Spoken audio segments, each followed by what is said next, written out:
Bon l'équipe, je sais qu'il y a beaucoup de personnes qui se demandent est-ce que l'e-commerce ça marche? Est-ce que c'est réel? Est-ce que c'est un mythe? Est-ce que c'est facile? Est-ce qu'en 2026 on peut encore se lancer? Aujourd'hui, je vais vous faire un bilan honnête. Ok, on va parler de tout ça. Là, c'est YouTube, c'est pas Insta, c'est pas TikTok. On va parler de réalité. Après plus de 3 ans d'e-commerce, de 80 000 euros de perdus. Ouais les gars, c'est réel et on va en parler. Je vais vous faire un bilan honnête. Ok, je vais vous dire est-ce que ça marche? Est-ce que ça marche pas? Est-ce que vous pouvez encore vous lancer? Bref, on va en parler dans cette vidéo. En tout cas, pour ceux qui ne me connaissent pas, moi c'est Landry, je suis e-commerçant, je suis actuellement basé en Chine et ça me fait plaisir les gars de vous faire cette vidéo. Ça fait longtemps que j'avais pas sorti de vidéo d'ailleurs, mais en tout cas, là le but ça va vraiment être de vous parler de mon parcours e-commerce, de faire un bilan avec vous et on va aborder tous les sujets. Ok, où est-ce que les 80 000 euros sont partis? Quelles sont les trois principales erreurs que j'ai faites qui m'ont fait perdre cet argent-là et comment est-ce que vous pouvez les éviter si jamais vous voulez vous lancer en e-commerce? Mais les gars, il y a aussi eu des bonnes choses. Ok, il y a eu des bonnes choses, des très bonnes choses même,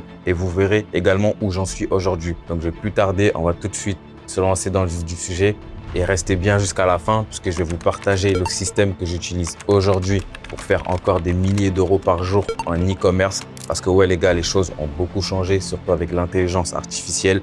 Donc, je vais vous partager tout ça. Donc, déjà, les gars, petite mise en situation. Pourquoi je me suis lancé en e-com? Ok, pour ceux qui ne le savent pas, je me suis lancé plusieurs fois en e-com. La première fois, c'était en 2018. Gros flop, ça n'a pas marché du tout. Deuxième fois, c'était en 2020. Là, j'ai commencé à faire un petit peu de chiffres. Je me suis dit, ah ouais, ok, ça marche. On peut faire de l'argent avec l'e-com. Mais après 2020, c'était l'année Covid. Donc, les livraisons depuis la Chine, ça mettait trop de temps. J'ai dû arrêter. Et je me suis réellement relancé en 2022 où là, j'ai commencé à faire ça quasiment à temps plein. Donc, ça fait qu'aujourd'hui, on est en 2026. Donc, ouais, presque 4 ans que je fais ça à temps plein. Donc, je pense avoir un bon retour pour vous dire réellement ce qui marche pas, vous faire un bon retour d'expérience par rapport à moi, ce que j'ai vécu. Et donc, c'est vraiment le but de cette vidéo, les gars. Donc, tout à l'heure, je vous parlais de 80 000 euros de perdus. Ok, donc on va commencer tout de suite par ça. Où sont passés les 80 000 euros? Parce que je pense que c'est quelque chose d'important et c'est pour ça que je voudrais commencer par là avant de vous dire comment éviter ces erreurs. Comment est-ce que j'ai fait pour perdre environ 80 000 euros en e-commerce? Les gars, quand je repense, je regarde, je me dis en fait, c'est une dinguerie. C'est énorme. La somme, elle est énorme. Pas comment ça a pu arriver, je sais pas comment. En fait, ça va trop vite. Donc, franchement, faites attention. Donc, je pense que les principaux, on va dire, domaines dans lesquels j'ai perdu cet argent-là, ce sont les stocks, les publicités, les erreurs basiques que font les débutants et les fournisseurs. Et franchement, vous verrez qu'il y en a une parmi ces erreurs-là qui, elle, m'a coûté le plus. Et on va en parler. Donc, la première erreur, les gars, on va commencer par le stock. Il faut savoir que c'était en 2024, il me semble, 2024. Où là, je voulais créer une marque, ok? J'avais lancé un produit, j'avais créé une marque, j'avais créé une marque. En fait, cette marque-là, elle était dans le domaine de la fashion, donc tout ce qui est fashion, textile. Et ce que j'ai fait, c'est que directement, j'ai pris du stock. J'ai pris du stock et très rapidement, en fait, la marque, elle marchait bien. Tout se passait bien, je vendais. Sauf que qui dit fashion, dit couleur, dit taille. Donc, j'avais pris différentes tailles, etc. Sauf que le problème, c'est que je connaissais pas assez bien mon marché. Ce qui fait qu'il y a des tailles qui se sont vendues très rapidement, ça partait bien parce que le produit était bon. Mais il y a d'autres tailles, je crois que c'était particulièrement les plus petites tailles qui se vendaient pas du tout. Ça se vendait beaucoup, beaucoup moins. Ce qui fait que je me suis retrouvé avec plus de 15 000 euros de stock invendu. Les gars, c'est énorme et je vous assure que quand ça vous arrive, ça fait mal. Ok, ça fait mal parce que j'avais investi dans ce stock. Je croyais beaucoup au projet. Sauf qu'en fait, mon prévisionnel au niveau des tailles qui se vendraient était mauvais. Il était très, très mauvais, ce qui fait que je me suis retrouvé avec énormément de stock invendu. Et jusqu'aujourd'hui, les gars, j'ai pas réussi à écouler ce stock-là parce qu'après, ça m'avait un peu démotivé. J'avais arrêté de bosser sur la marque, etc. Donc, première erreur, les gars, lorsque vous faites de l'e-com, attention à votre stock. Si vous décidez de prendre du stock, réfléchissez bien. Faites une bonne étude de marché. Surtout si vous êtes dans la fashion, c'est quelque chose d'hyper, hyper important. Donc, faites attention à ça. Donc, commencez petit, ensuite grossissez petit à petit. Et moi, le problème, c'est vraiment que j'avais vu gros dès le début. Ensuite, le deuxième poste où j'ai perdu pas mal d'argent, les gars, c'est les ads. Là, je sais pas combien j'ai perdu en cumulé, mais c'est vrai que moi, en fait, j'ai eu beaucoup de hauts et de bas. Ok, on va dire dans mon aventure e-com, j'ai testé beaucoup de choses, ce qui fait que j'ai lancé beaucoup d'ads, j'ai perdu beaucoup d'argent en ads. Parce qu'il y a des moments où forcément ça marchait pas. Et quand ça marchait pas, j'allais écouter des gens un peu à droite, à gauche. À lui, il fait une CBO. À lui, il fait un ABO. À lui, il fait comme ça. À lui, il lance ce type de produit-là. À lui, il va sur ce marché. Ce qui fait que j'ai testé énormément de choses et j'ai perdu beaucoup, beaucoup d'argent en ads, les gars. Et je pense que ça, c'est le problème d'énormément de débutants aujourd'hui lorsqu'ils vont se lancer. Parce qu'ils vont tester beaucoup de choses, surtout si vous faites de l'ads. Donc moi, ce que je peux vous conseiller à ce niveau-là, c'est suivre une seule stratégie, une personne. Vous suivez ce qu'il dit, vous mettez en application ce qu'il dit et uniquement cette personne-là. Ok, vous restez avec une stratégie précise Moi, j'ai la mienne en ce qui concerne les ads, etc. Dites-moi en commentaire si ça vous intéresse. Je pourrais vous faire une vidéo où je détaille comment est-ce que je fonctionne en ads aujourd'hui et ça marche très bien. Mais en tout cas, suivez une stratégie, un marché, 2 marchés maximum. Essayez pas d'aller tester tout et n'importe quoi parce que c'est là que vous perdrez le plus d'argent et je le dis en connaissance de cause. Ensuite, la troisième erreur, les gars, et celle-là, je pense que vraiment c'est la plus grosse, c'est les fournisseurs. En fait, il faut savoir que moi, à un moment, je faisais trop confiance à mon fournisseur. J'avais une boutique. La boutique est tournée archi bien. Je faisais des milliers d'euros par jour. Et je me disais, ouais, tranquille, je suis rentable. De toute façon, je fais de l'argent, je fais des milliers d'euros par jour. Ça se passe très bien. Donc, je calculais pas forcément, je faisais pas forcément gaffe à mes différents coûts.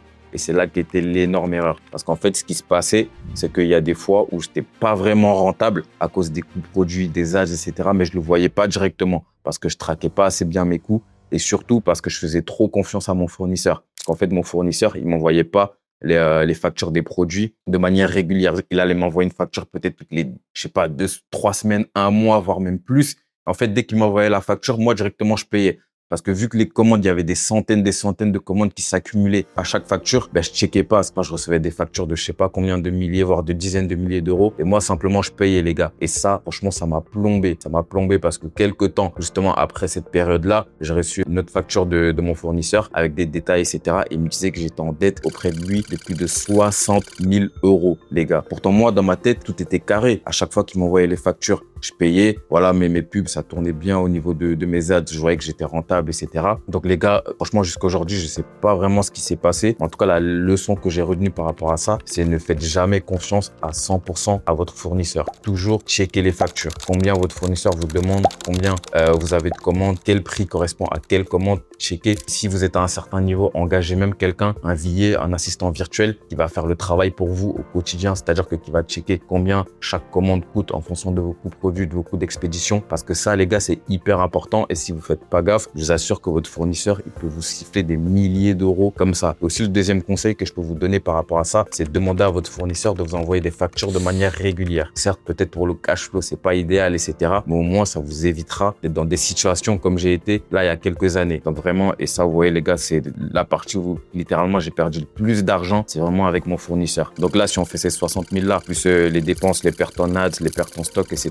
Ben voilà, on avoisine à peu près les 80 000 euros. Donc après avoir parlé de ça, les gars, bien sûr, il y a eu du bon. Il y a eu du bon, sinon je serais pas là, sinon je serais pas en Chine, sinon je serais pas en train de vous parler d'e-commerce. Il y a eu du bon et on va en parler. Parce que ouais, les gars, le fait d'avoir perdu ces 80 000 euros là, ça m'a apporté beaucoup de choses. Je me dis même, est-ce que c'est pas une bonne chose, le fait d'avoir perdu tout ça? Parce qu'honnêtement, j'ai appris énormément et ces erreurs-là, je sais qu'aujourd'hui, je les referai plus. J'aide d'autres personnes à pas les refaire parce que voilà, c'est ça aussi le but, les gars, c'est d'apprendre de ces erreurs et c'est ce que j'essaie de faire actuellement. Petite pause rapide parce que comme promis, je t'ai mis en description mon process complet pour te lancer en e-commerce. Comment faire ta recherche produit, quel type de produit choisir, comment créer sa marque de A à Z. Je t'ai tout mis, un truc hyper complet. Donc, tu peux retrouver ça en description et on reprend la vidéo. Donc, les 3 choses que ça m'a apporté, les gars, je dirais en premier lieu, ce sont les compétences. Parce que les gars, les compétences qu'on acquiert en e-com, franchement, elles sont incroyables. Que ce soit en création de site internet, en marketing, en design, en media buying, donc tout ce qui est publicité. En e-commerce, on acquiert tellement de compétences, les gars, que si demain, on doit totalement quitter l'e-commerce pour faire autre chose, franchement, l'avantage qu'on a, il est énorme parce qu'on a développé des compétences dans tellement de domaines différents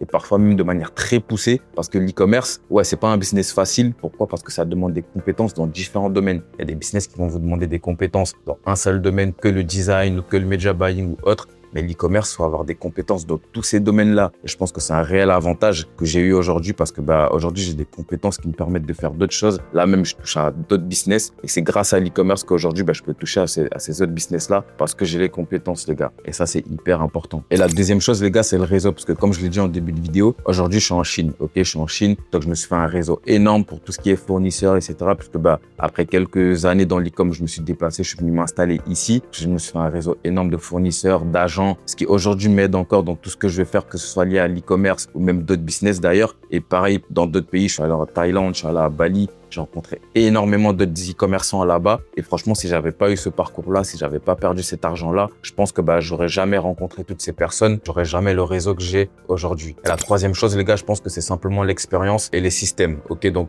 parce que le fait de perdre, de tomber, de me relever, ça m'a obligé, en fait, à développer des systèmes que j'implémente aujourd'hui, que ce soit pour moi, pour d'autres personnes ou même dans d'autres business. Et en fait, ces systèmes-là, ça me permet aujourd'hui de me dire, ok, j'ai une marque à lancer et que je sais exactement quelles sont les erreurs à éviter pour lancer ma marque, pour perdre le le moins d'argent possible avec cette marque-là. Et ça, pareil, je pense que les gars, ça n'a pas de prix. Donc, certes, il y a eu beaucoup d'échecs, il y a eu beaucoup d'erreurs, il y a eu beaucoup de moments difficiles, mais je pense qu'aujourd'hui, ça m'aide énormément dans le reste de mon parcours entrepreneurial. Donc maintenant, les gars, on va voir où est-ce que j'en ai aujourd'hui. Après toutes ces pertes-là, après ce parcours un peu chaotique, après toutes les galères, où est-ce que j'en suis aujourd'hui? Donc comme je l'ai dit, les gars, aujourd'hui, je suis en Chine, je suis installé en Chine, je crée des marques. Donc là, j'ai un petit peu délaissé le modèle dropshipping pur, même si je l'utilise quand même pour tester les marques. Mais voilà, aujourd'hui, je suis en Chine, je crée principalement des marques avec vision long terme, vision de revente de ces marques-là, que ce soit pour moi, que ce soit pour d'autres personnes. Donc j'ai comme une sorte d'incubateur où vraiment je vais créer des marques pour d'autres personnes de A à Z. Et également, j'ai créé le DTR Club. Pour ceux qui ne savent pas, c'est vraiment une communauté de personnes qui veulent se lancer dans l'e-commerce, qui veulent faire du business avec la Chine, etc. J'ai créé ça parce que en parallèle, j'ai commencé le contenu sur les réseaux. Il y a pas mal de gens qui m'ont suivi par rapport à ça. Et également, aujourd'hui, les gars, j'ai une vision qui est totalement différente de l'e-commerce. Ok, avant, j'étais vraiment dans l'optique de ouais, faut trouver le produit magique, faut trouver le produit gagnant, faut trouver le produit. Et maintenant, je pense qu'avec l'expérience que j'ai eue, les échecs que j'ai eus, ma vision, elle a totalement changé puisque maintenant, je veux plus forcément partir d'un produit, mais je vais partir d'un problème. Ok, parce que pour moi, tous les produits peuvent se vendre. Il s'agit simplement de travailler son marketing, travailler l'avatar, travailler le problème que va résoudre votre produit, parce que moi, j'aime bien partir sur des produits, problèmes, solutions. Et c'est vrai que maintenant, la vision que j'ai du dropshipping et même de l'e-commerce de manière générale, elle a beaucoup changé parce que je me suis rendu compte que ce soit de par mes expériences, ou même du coup de toutes les personnes que j'ai rencontrées, que l'e-commerce, c'est hyper large, ok? Vous pouvez faire énormément de choses. Vous pouvez créer des marques dans tous les domaines différents, dans tous les pays. Il y a tellement de choses à faire. Et là, j'aimerais terminer cette vidéo, l'équipe, en vous donnant 3 conseils. Ces 3 conseils qui, franchement, moi, m'auraient permis de commettre beaucoup moins d'erreurs, de perdre beaucoup moins d'argent et qui vous permettront d'aller beaucoup plus vite, ok? Si vous souhaitez vous lancer en e-com, même si vous êtes déjà lancé en e-com, débutant, intermédiaire, je pense que ces 3 conseils-là, franchement, gardez-les en tête. Parce que parfois, on peut même avoir en tête certains conseils, mais on les applique pas forcément. Mais je vous assure, il faut que vous les appliquez parce que ça va vous éviter énormément de galères dans le futur. Donc, le premier conseil que j'ai envie de vous donner aujourd'hui, c'est tester avant de scaler. Pourquoi est-ce que je vous dis ça? Parce que je vois beaucoup de personnes qui ont envie, de commencer fort tout de suite. Parce qu'on croit fort à un produit. On se dit non, ce produit-là, il va marcher. Franchement, regarde, il n'y a pas de concurrence sur le marché. Le produit, il est incroyable. Non, ça va cartonner. Et tout de suite, qu'est-ce qu'on a envie de faire? On a envie de prendre du stock. Peut-être, on a envie de brander le produit, on a envie de commencer fort en ads avec des 200-300 euros par jour, sachant qu'on n'a pas un énorme budget. Donc ça, les gars, c'est un conseil que je vous donne. Prenez votre temps, ok? Testez, vous perdrez jamais rien à commencer petit, à tester avant de scaler, ok? Même si vous testez que ça prend fort, il n'y a pas de souci. Vous pourrez réellement investir et boum, essayer d'aller tuer le marché. Mais en tout cas, testez. Prenez pas du stock dès le début si c'est pas vraiment nécessaire. Même si vous prenez du stock, prenez un petit stock, prenez une petite quantité et rien ne vous empêche par la suite d'anticiper de prendre un stock un peu plus élevé si vous voyez que vos stocks ils s'écoulent vite. Donc voilà les gars, commencez petit, testez avant d'essayer de scaler. C'est hyper important et je vous assure que vous allez perdre beaucoup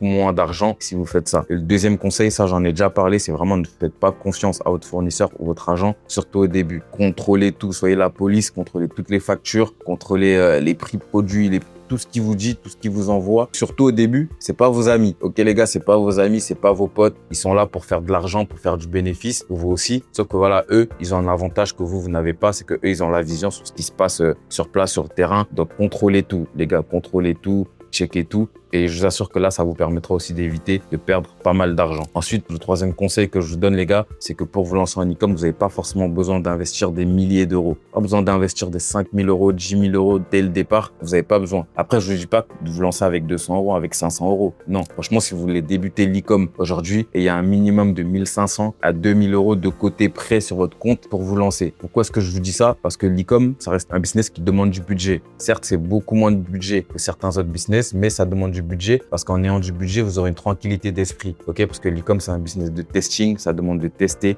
des produits, ensuite tester des angles, tester des créatifs, tester pas mal de choses. Et si vous n'avez pas de budget, vous ne pourrez pas faire ces testings-là. Et en fait, c'est tous ces testings-là accumulés qui vous permettent d'atteindre la rentabilité et de faire de l'argent en e-com. Si vous arrivez avec 500 euros, allez, vous allez tester peut-être 1, 2, 3 produits et encore, tout de suite, vous serez ric-rac, vous allez vous dire « Ah non, en fait, là, je peux pas tester, je peux pas faire ça. » En fait, c'est ça qui va vous freiner pour obtenir des résultats. Ok? Pourtant, si vous arrivez avec 1500, 2000 euros, voire même plus, si possible, plus vous avez, mieux c'est. Ben là, vous savez que, ok, je suis serein, je peux faire des tests, même si ça marche pas. Je vais apprendre des erreurs. Pourquoi est-ce que ça n'a pas marché? Et ensuite, là, vous pourrez réellement commencer à construire quelque chose de solide et de stable. Donc voilà les gars, pour terminer cette vidéo-là, j'ai envie de dire que lorsqu'on se lance en business, lorsqu'on fait de l'e-commerce notamment, perdre de l'argent, ça fait partie du process, ok? Là, pendant cette vidéo, je vous ai parlé des 80 000 euros de perdus, comment j'étais affolé, etc. Mais avec le recul, franchement, je me dis, ça fait juste partie du process, les gars. Ça fait partie de mon aventure. C'est comme ça et pas autrement. Et si je devais changer des choses, je suis même pas sûr que je changerais parce que je vous assure que perdre cet argent-là, ça m'a appris énormément de choses. Donc, vous aussi, ayez cette mentalité-là. Gardez ça en tête que, ok,